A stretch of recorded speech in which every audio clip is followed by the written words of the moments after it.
सच्ची मित्रता, एक नैतिक कहानी। किसी गांव में राजू और सूरज दो अच्छे दोस्त रहते थे। वे एक दूसरे के साथ हमेशा मिलजुल कर खेलते, पढ़ाई करते और साथ में समय बिताते थे। इनकी मित्रता की देखभाल गांव वालों की बहुत प्रशंसा का विषय थी। एक दिन गांव के निकट से एक अत्यंत भयंकर शेर आया। यह शेर गांव के जानवरों को डरा रहा था। लोग भाग जाते थे और गांव में हलचल थी। राजू और सूरज ने इसे देखा और सोचा कि कुछ करना चाहिए। वे मिलकर तैयार हो गए और उस शेर के सामने बड़े ही साहस से खड़े हो गए। राजू ने कहा, शेर जी, क्या आप इन सभी जानवरों को डरा रहे हैं? क्या यह सही है?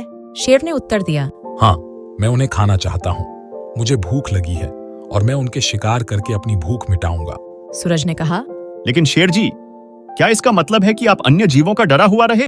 शेर थोड़ी देर सोचता रहा, फिर उसने कहा, तुम सही कह रहे हो। मैं अपनी भूख को देखता हूँ, लेकिन मुझे अन्य जानवरों से डरा नहीं रहना चाहिए।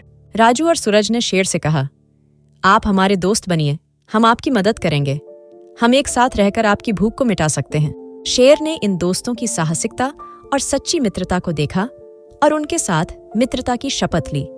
उसने अपना आदर दिखाया और उनके साथ मिलकर उन्हें शेर के खतरनाक इलाके में ले गया। राजू और सूरज ने शेर की मदद की और उन्होंने एक चालाकी से उसे शिकार करके उसकी भूख मिटाई।